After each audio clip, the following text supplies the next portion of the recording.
Shalom kepada seluruh pemirsa yang saya kasihi. Salam sehat dari Rumah Sakit Advent Bandung. Pada saat ini kita akan membahas satu topik yang sungguh menarik, yaitu pengendalian diri atau self-control. Kenapa ini penting? Oleh karena pengendalian diri adalah sesuatu yang sering dilupakan oleh manusia, sehingga diri manusia itu dikontrol atau dipengaruhi atau dikendalikan oleh selera atau emosinya. Ada satu ayat yang sungguh luar biasa yang terdapat di dalam Amsal 25 ayat 28 berkata demikian. Orang yang tidak dapat mengendalikan diri adalah seperti kota yang roboh temboknya. Dengan perkataan lain, bila mana kita tidak mampu untuk mengendalikan diri, maka kita akan hancur. Tubuh kita, pikiran kita, seluruh jiwa raga kita pun akan hancur. Maka penting sekali kita akan bisa melakukan yang disebut dengan pengendalian diri. Sekarang kita lihat apa arti daripada pengendalian diri. Pengendalian diri, kata lainnya adalah bertarak, atau bahasa Inggrisnya adalah self-control. Menurut Kamus Besar, dikatakan ini adalah satu proses tindakan menyangkal diri sendiri dalam hal mengkontrol selera atau nafsu. Atau di sisi yang lain, adalah berlawanan dengan pemanjaan diri, proses memuaskan selera atau nafsu kita. Jadi di sini, selera atau nafsu bukanlah yang mengatur kehidupan kita, tapi kita yang mengatur selera atau nafsu yang muncul dalam kehidupan kita. Nah, di sini kita yang harus memulai, Anda yang memulai, saya dan kita semua yang memulai dalam hal proses pengendalian diri dengan 4 langkah awal. Stop, apakah saya mau marah atau saya mau melakukan sesuatu sesuai dengan selera saya? Kemudian berpikir apakah yang akan saya lakukan. Kemudian kalau saya lakukan ini apa yang akan terjadi. Dan kalau terjadinya tidak baik, maka saya harus memilih. Saya ingin untuk menjadi yang baik, maka saya harus memilih yang lain. Jadi semuanya adalah bermula dari diri kita. Dengan perkataan lain, pengendalian diri ini harus didapat dengan 7 hal. Yang pertama adalah kita mempunyai tujuan. Tujuan pengendalian diri karena kita berbicara dari segi kesehatan, maka tujuan kita adalah sehat, fisik, mental, dan rohani. Untuk mencapai tujuan itu kita memerlukan informasi. Apa, kenapa, bagaimana caranya. Kemudian yang ketiga, waspada. Oleh karena ada banyak variasi di dalam kehidupan kita. Yang keempat, kita harus putuskan setelah kita pikirkan, setelah kita timbang-timbang. Dan yang kelima, kita lakukan yang terbaik bagi diri kita. Setelah kita lakukan, maka kita harus menjadi disiplin dalam hal kita continue atau terus-menerus melakukan yang terbaik tadi. Dan yang berikut, yang juga sangat penting adalah berdoa, meminta Allah melalui Roh Kudus-Nya menolong kita. Nah, kita lihat yang pertama, tujuan. Tujuan kita adalah sehat fisik, mental, dan rohani. Dalam 1 Petrus 1 ayat 14 dikatakan, hiduplah sebagai anak-anak yang taat. Dan jangan turuti hawa nafsu yang menguasai kamu pada waktu kebodohanmu. Jadi kita harus mengerti jangan menuruti hawa nafsu. Kita mawas diri, kita waspada. Dalam hal ini dikatakan orang yang sabar melebihi seorang pahlawan. Orang yang menguasai dirinya melebihi orang yang berebut kota. Luar biasa. Dengan perkataan lain, orang yang bisa menguasai diri adalah lebih hebat dari pahlawan. Karena kita menjadi pahlawan bagi diri kita sendiri, bukan pahlawan bagi orang lain. Yang berikut adalah informasi, dasar kita menilai. Kenapa dan bagaimana? Kita harus tahu bahwa tubuh kita ini adalah bait Allah. Dalam 1 Korintus 3 ayat 16 dan 17 dikatakan, tidak tahukah kamu bahwa kamu adalah bait Allah dan bahwa Roh Allah diam di dalam kamu? Jika ada orang yang membinasakan bait Allah, maka Allah akan membinasakan dia. Sebab bait Allah adalah kudus dan bait Allah itu ialah kamu. Dasar penilaian kita punya tubuh ini adalah tempat dari Roh Allah. Diam bersemayam, bait Allah. Yang berikut setelah kita menyadari bahwa kita adalah tempat dari Roh Allah diam bersemayam, maka kita harus melakukan pilihan, kita waspada. Kita harus menimbang. Ada banyak hal kemungkinan. Dalam 1 Petrus 5 ayat 8 dikatakan, sadarlah dan berjaga-jagalah. Lawanmu si iblis berjalan keliling sama seperti singa yang mengaum-ngaum dan mencari orang yang dapat ditelannya. Setan akan membuat segala macam cara agar kita jatuh, agar kita menjadi tidak memiliki kesehatan yang seutuhnya. Matius 26 ayat 41 juga katakan, berjaga-jagalah dan berdoalah, supaya kamu jangan jatuh ke dalam pencobaan. Roh memang penurut, tetapi daging lemah. Kita harus waspada, melakukan pilihan oleh karena kita ini lemah. Banyak hal yang harus kita perhatikan. Dalam satu proses penunggu pagi tanggal 5 Oktober tahun 2021. Kita perlu mendapatkan pengendalian diri yang sempurna. Dan ini akan menuntun kita dari kewaspadaan yang konstan tanpa henti. Jadi kita perlu untuk melakukan proses menimbang sehingga kita bisa memiliki pengendalian diri yang sempurna. Kemudian yang keempat, kita harus melakukan perencanaan dan memutuskan. Setelah proses menimbang ya atau dan tidak. Dalam Ulangan 30 ayat 19 dikatakan, pilihlah kehidupan, supaya engkau hidup, baik engkau maupun keturunanmu. Maka dianjurkan kepada kita untuk memilih hidup, memilih sehat, supaya baik keturunan dan kita sendiri. Yang berikut adalah lakukan yang terbaik. Dalam 1 Petrus 4 ayat 7, karena itu kuasailah dirimu dan jadilah tenang. Kita harus melakukan yang terbaik, menguasai diri kita. Yang keenam, kita harus disiplin, tekun. Ada satu proses kontinuitas. 1 Korintus 9 ayat 27 katakan, tetapi aku melatih tubuhku dan menguasainya seluruhnya. Ini adalah sesuatu proses seperti kita ingin melakukan menjadi juara. Kita latihan yang kontinu sehingga tubuh kita mampu untuk melakukan yang terbaik dalam cita-cita kita menjadi juara. Yang ketujuh tadi sudah disampaikan adalah berdoa. Berdoa dalam Matius 26 ayat 41, berjaga-jagalah dan berdoalah supaya kamu jangan jatuh ke dalam pencobaan. Roh memang penurut tetapi daging lemah. Di sini kita akan meminta Roh Kudus untuk menolong kita agar kita boleh melakukan pilihan yang tepat, melakukan satu proses pengendalian diri. Sebetulnya di mana proses pengendalian diri itu? Proses pengendalian diri kita itu adalah berada di otak bagian depan. Pikiran kita, otak bagian depan kita yang mengendalikan manusia seutuhnya, baik perasaan maupun keinginan. Semua tindakan kita yang baik dan buruk itu bersumber dari pikiran kita, yaitu yang ada di otak depan, di belakang dahi kita. Ada satu cerita tentang seorang yang bernama Phineas Gage. Dia adalah seorang mandor untuk pembuatan rel kereta api di Amerika Serikat. Kemudian dia melakukan satu proses untuk mencoba membantu melakukan perataan jalan. Tetapi pada saat dia melakukan perataan jalan dengan menggunakan besi yang ada di tangan kirinya dalam ilustrasi ini, ternyata dinamitnya meledak dan besi itu yang dipegang dengan tangan kirinya menembus melalui pipi kiri, kemudian masuk ke atas, tembus keluar, dan akhirnya otak depannya menjadi rusak. Apa yang terjadi? Dia berhasil hidup, tetapi yang terjadi adalah kemudian sifat atau karakternya berubah. Dari seorang yang rajin untuk pergi ke gereja, menjadi seorang yang tidak lagi mau pergi ke gereja. Dari seorang yang tekun datang ke rumah untuk memberikan belanja kepada istrinya, akhirnya tidak memberikan belanja kepada istrinya. Ini adalah satu proses di mana mulai orang berpikir, ahli-ahli ilmu pemikiran berpikir bahwa otak depan inilah bagian yang paling penting. Kenapa? Karena di bagian otak depan inilah semua proses pikir kita berjalan. Daerah ini disebut dengan frontal lobe, atau lebih tepatnya sebelah belakang dari dahi kita disebut dengan korteks prefrontal. Korteks prefrontal ini menurut Profesor Rashford dari Oxford University, ini adalah fungsinya sebagai pemimpin dan pengawas. Memberikan perhatian, penilaian, pilihan, merencanakan, ketekunan, empati, mawas diri, dan pengendalian diri. Jadi otak depan kita, menurut Profesor Rashford, itulah tempat menjadi pemimpin dan pengawas untuk mengendalikan diri kita.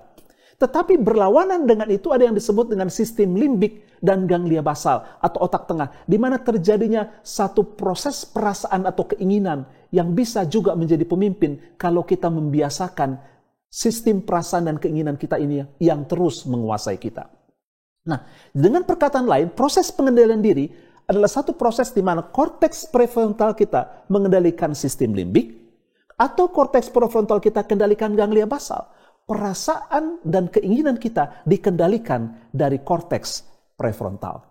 Dan korteks prefrontal inilah yang mengatur sifat kita dari seorang yang misalkan tadinya pemarah untuk bisa berubah menjadi seorang yang peramah atau penyabar. Dari seorang yang sifatnya pemalas menjadi rajin.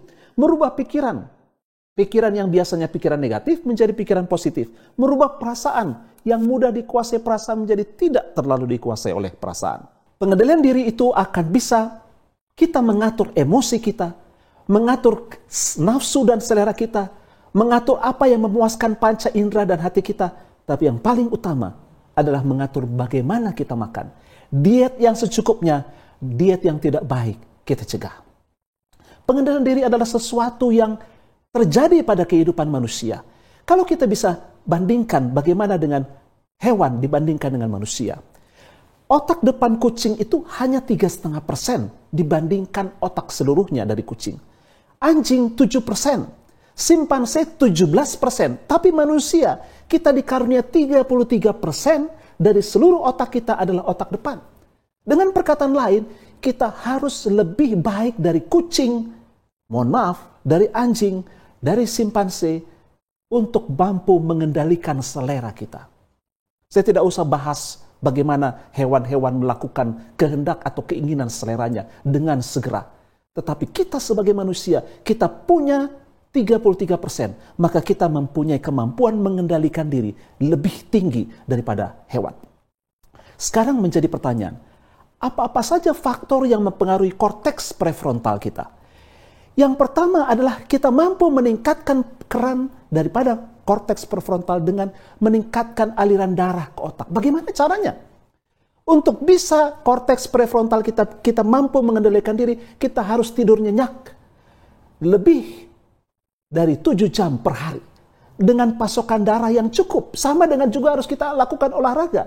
Olahraga akan memompa darah ke otak, sehingga otak kita menjadi lebih baik. Kemudian yang kedua adalah mempertahankan kadar gula darah yang sehat.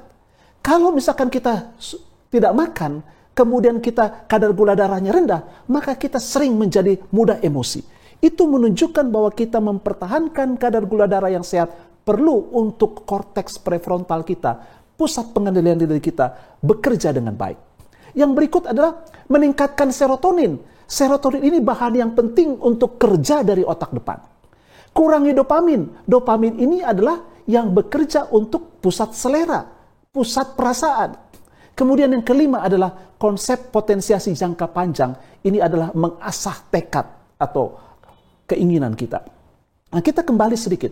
Di otak ini ada satu bahan yang penting yang disebut dengan bahan neurotransmitter. Oke, mungkin kita lupakan namanya itu. Tetapi yang penting di sini ada 2 hormon. Otak depan adalah hormon serotonin. Otak tengah itu hormonnya adalah dopamin. Nah, kita lihat bagaimana meningkatkan serotonin yang akhirnya akan meningkatkan otak depan. Itu sumbernya adalah dari protein.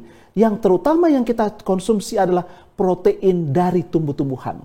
Tofu, almond, tahu, ini akan meningkatkan serotonin. Ditambah dengan olahraga aerobik yang reguler. Bagaimana dengan dopamin? Dopamin ini harus kita turunkan. Bagaimana caranya? Menurunkan dopamin adalah kita jangan menggunakan narkoba, alkohol, musik rock and roll jangan kita dengarkan, gadget kita kurangi, dan seks juga dikurangi. Itu akan mengurangi fungsi daripada otak tengah. Satu yang saya ingin sampaikan kepada kita, terutama orang-orang muda. Hati-hati dengan teknologi berlebihan. Kenapa? Dengan teknologi yang berlebihan, menurut penelitian Dr. Archibald Hall, maka akan terjadi pembukaan jalur dopamin. Makan lemak tinggi, makan gula tinggi, alkohol, obat-obatan, maka yang terjadi adalah kita akan bisa meningkatkan dopamin. Oleh karena itu, kurangi makanan, obat-obatan, juga dengan alat-alat elektronik.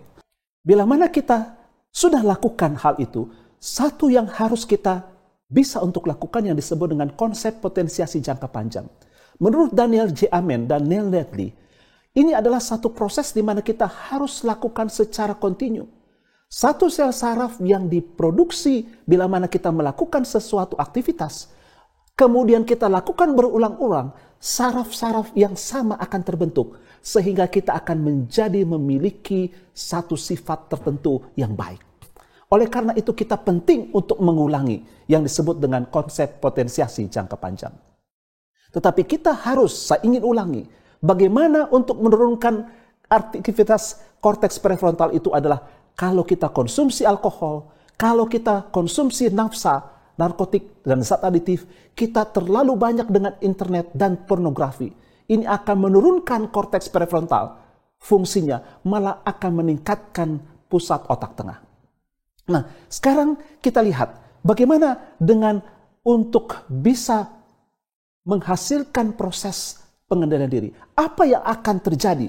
Hasilnya adalah kita bisa kendalikan perasaan kita. Kalau kita mudah tersinggung dengan korteks prefrontal, kita tidak akan mudah tersinggung. Yang berikut, kita bisa mengkontrol kata-kata kita. Kalau tadinya kata-kata kita itu sering kata-kata yang pedas, kita akan berpikir, apakah kata-kata yang saya kemukakan ini akan menyakiti hati orang.